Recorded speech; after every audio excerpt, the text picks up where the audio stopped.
Hi friends, welcome to trending சமையல். நம்ம இப்போ என்ன பார்க்க போகிறோம் தெரியுங்களா?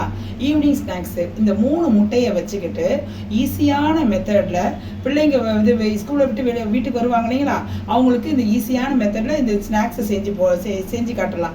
அது எப்படி செய்ய போகிறோம்னு சொல்லிட்டு, எப்படி செய்யலாம்னு சொல்லிட்டு இப்போ நம்ம வீடியோக்குள்ளே போகலாமா? வாங்க வீடியோக்குள்ளே போகலாம். ஓகே ஃப்ரெண்ட்ஸ், இப்போ நம்ம என்ன பண்ண போகிறோம், இந்த 3 முட்டை இருக்கு இல்லைங்களா, 3 முட்டையை வந்து இந்த பவுலில் நம்ம உடச்சி ஊற்றிக்கலாம். ஈஸியானது தான் ஃப்ரெண்ட்ஸ், ஆனால் வந்து டேஸ்ட் வைஸில் நல்லாயிருக்கும். இது ஒரு டிஃப்ரெண்ட்டாக இருக்கும் ஃப்ரெண்ட்ஸ். நீங்கள் செஞ்சு பாருங்கள், எப்படி இருக்குதுன்னு பாருங்கள். நான் பிள்ளைங்களுக்கோசம் ஈவினிங் ஸ்நாக்ஸு செஞ்சு பாருங்கள். நம்ம ஒரு 3 முட்டை எதுனா 3 பசங்களுக்கு 3 முட்டை எடுத்துக்கிட்டேன். நீங்கள் 4 பேர் இருந்தாங்கன்னா 4 முட்டை எடுத்துங்க.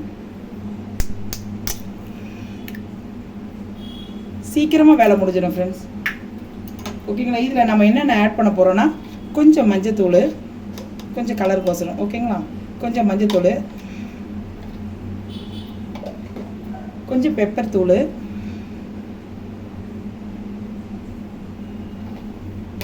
கொஞ்சம் சால்ட்டு.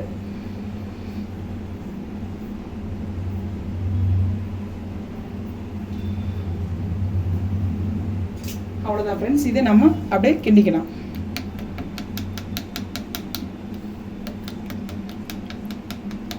இதில் என்னென்ன ஆட் பண்ண போகிறேன்னு இதை இப்போ சொல்கிறேன் ஃப்ரெண்ட்ஸ். இதை வந்து நம்ம அப்படியே வந்து தோசை தவாயில் வந்து ஆம்லேட்டாக போட்டு நம்ம எடுத்துக்கிறோம். ஆனால் இது ஈஸியான மெத்தடு தான், ஈஸியான வேலை. சீக்கிரமாக டக்குன்னு 5 நிமிஷத்தில் பிள்ளைங்களுக்கு போட்டு கொடுத்துடலாம். என்னடா இது இவ்வளோ வேலைன்னு அதெல்லாம் நினைக்காதீங்க. அதாவது கண்ணு மூடி கண்ணை திறக்கிறதுக்குள்ளே இதை போட்டு கொடுத்துடலாம். ஸ்நாக்ஸு பிள்ளைங்க விரும்பி சாப்பிடுவாங்க ஃப்ரெண்ட்ஸ். நம்மளும் சாப்பிடலாம், பல்லு இல்லாதவங்க வயசானவங்க நல்லபடியாக சாப்பிடுவாங்க. இது சாப்பிட்றதுக்கு அவ்வளோ டேஸ்ட்டாக இருக்கும்.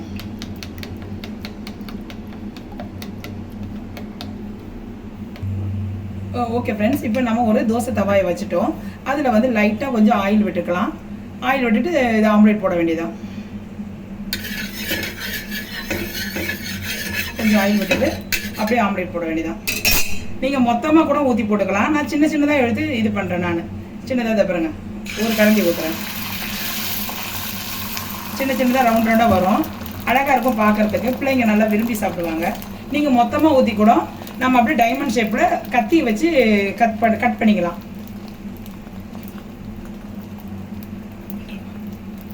ஓகே ஃப்ரெண்ட்ஸ், இப்போ போடாச்சு. அப்படியே திருப்பி போட்டுக்கலாம்.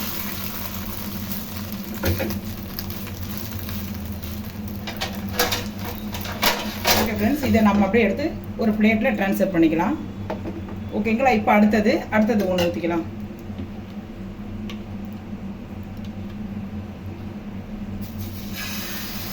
இப்பயும் சொல்கிறேன் ஃப்ரெண்ட்ஸ், நான் கொஞ்சம் கொஞ்சமாக ஊற்றுறேன். பிள்ளைங்க வந்து ஆசைப்பட்டு விரும்பி வந்து எனக்கு ஒன்று கேட்பாங்க.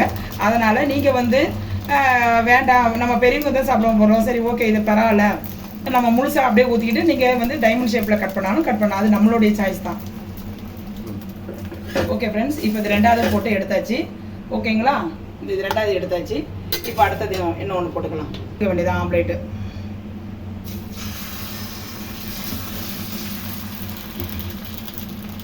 அப்படியே எல்லாத்தையும் நம்ம எத்தனை வருதோ நம்ம அப்படியே எடுத்து வார்த்தை எடுத்துக்கலாம் ஃப்ரெண்ட்ஸ்.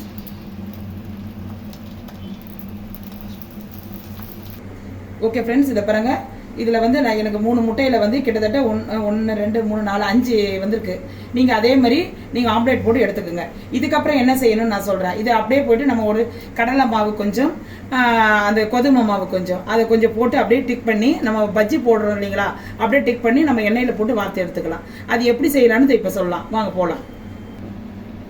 ஓகேங்க, இப்போ நம்ம பாருங்கள். இப்போ நம்ம வந்து இது பஜ்ஜிக்கு மாவு பேசுகிறோம் இல்லைங்களா, அதே மாதிரி இப்போ நம்ம வந்து அதுக்கு மாவு தயார் பண்ணிக்கணும். இதில் வந்து நம்ம வந்து 1 கப்பு கோதுமை மாவு எடுத்துருக்கோம். பாருங்கள், 1 கப்பு கோதுமை மாவு நம்ம எதில் நம்ம அளக்குறோமோ அதே அளவில் வந்து மெஷர்மெண்ட் படி இன்னொரு கப்பு, அதே மாதிரி அடுத்த கப்பு கடலை மாவு சேர்க்கணும். இப்போ 1 கப்பு கோதுமை மாவு சேர்க்குறேன் பாருங்கள். அடுத்தது ஃப்ரெண்ட்ஸ் அடுத்த கப்பு 1 கப்பு வந்து கடலை மாவு. இந்த பாருங்கள், 2 கடலை மாவு.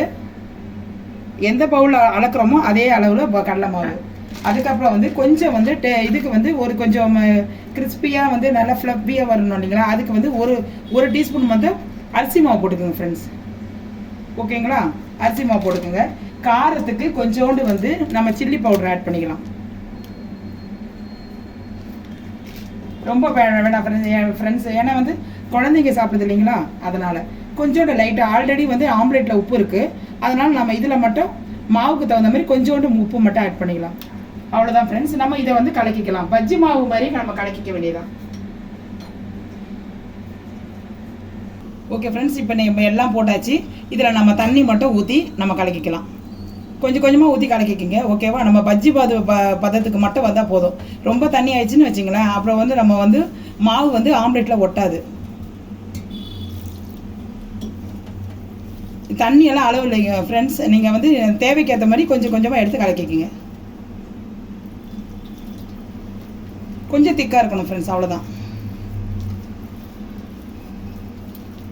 ஈவினிங் ஸ்நாக்ஸுக்கு குழந்தைங்களுக்கு இது கொடுத்தானா நல்லா விரும்பி சாப்பிடுவாங்க ஃப்ரெண்ட்ஸ். ஏன்னா வந்து ஈஸியான இது தான், ஈஸியான வழி இது. சீக்கிரமாக செஞ்சிடலாம், 5 நிமிஷத்தில் செஞ்சிடலாம். ஒன்றும் இதில் கஷ்டமே கிடையாது, ஓகேங்களா? இன்னும் கொஞ்சம் தண்ணி ஊற்றிக்கலாம் ஃப்ரெண்ட்ஸ், என்ன பத்தலை. ஓகே ஃப்ரெண்ட்ஸ், இப்போ பாருங்கள், எண்ணெய் வந்து இப்போ நம்ம ஒரு கடாயில் வந்து வானலில் வந்து எண்ணெய் ஊற்றி வச்சுக்கணும். அது ஒரு 10 நிமிஷம் அது சூடாகிட்டோம். ஏன்னா வந்து இதை நம்ம செஞ்சுட்டு இருக்கும் போது எண்ணெயை வந்து ஒரு பாத்திரத்தில் சீக்கிரமாக சூடாயிடுச்சுன்னா வேலை வந்து ஈஸியாகிடும் ஃப்ரெண்ட்ஸ். அது ஓகேங்களா?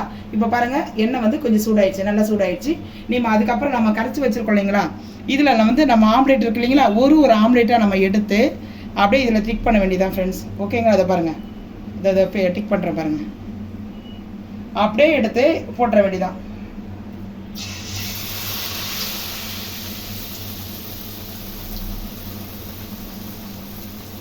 கொஞ்சம் நேரம் வேகட்டும் ஃப்ரெண்ட்ஸ். ஓகே ஃப்ரெண்ட்ஸ், இதை பாருங்கள், இதோ பாருங்கள், வெந்துருச்சு பாருங்கள். பூரி மாதிரி பார்க்குறதுக்கு பூரி மாதிரியே இருக்குது. என் பையன் பக்கத்தில் நின்றுக்கிட்டு சீக்கிரம்னு சொல்லிட்டு இருக்கான் ஃப்ரெண்ட்ஸ். அதனால தான் இந்த பாருங்கள், அசல் பார்க்குறதுக்கு பூரி மாதிரியே இருக்குது. இப்போ அடுத்தது அதே மாதிரி போட்டு எடுத்துக்கலாம். இப்போ என்ன ஒன்று போடுறோம் பாருங்கள், அப்படியே இதில் போட்டு டிக் பண்ண வேண்டியதான் ஃப்ரெண்ட்ஸ். வேறு ஒன்றுமே இல்லை, இதில் ஒன்றும் வேலையே கிடையாது நமக்கு.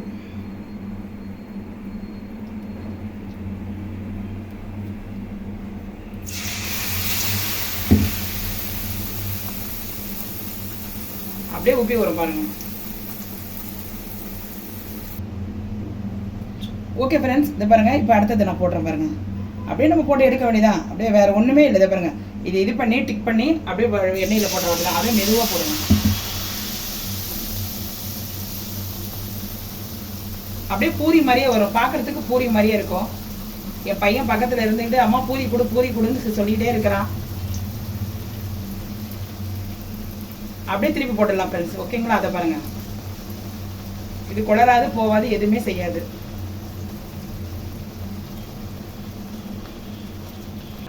ஓகேங்க, இந்த இப்போ நம்ம எல்லாமே செஞ்சுட்டோங்க. நம்ம எக்குனால செஞ்சு ஒரு ஈவினிங் ஸ்நாக்ஸு பிள்ளைங்களுக்கோசம் இதை செஞ்சு வச்சுருக்குறாங்க உங்கள் முன்னாடி. இதை பாருங்கள், அது பார்க்குறதுக்கு பூரி மாதிரியே இருக்குது பாருங்கள். இதை பாருங்கள், பூரி மாதிரியே இருக்குது பாருங்கள். ஆனால் பிள்ளைங்க வந்து பூரி மாதிரியே தான் இருக்குது சொல்லுவாங்க. ஆனால் வந்து நமக்கு தான் தெரியும் அதில் என்ன போட்டு செஞ்சுருக்குறோன்ட்டு, ஓகேங்களா? ஆனால் வந்து டேஸ்ட் வைஸில் சூப்பராக இருக்குங்க. ஆனால் ஈஸியான வேலை தாங்க இது. ரொம்ப இது இருக்காது, ரொம்ப கஷ்டங்கள்லாம் இருக்காது. பிள்ளைங்க ஈவினிங் வந்துட்டோடனே, பிள்ளைங்க ஸ்கூல்லேருந்து வந்துட்டோடனே நம்ம எடுத்து கொடுத்து சாப்பிட்டா நல்லா இருக்குது சொல்லுவாங்க. இதை வந்து டேஸ்ட் பண்ணுறதுக்காக இதை நம்ம வீட்டில் ஒரு தம்பி இருக்காப்புல, நான் அவர்கிட்ட கொடுக்குறேன். அவர் சொல்லுவார். இப்போ தம்பி சாப்பிட்டு பாருப்பா. தம்பி இதை சாப்பிட்டு பாரு தம்பி, எப்படி இருக்குன்னு சொல்லுங்கள்.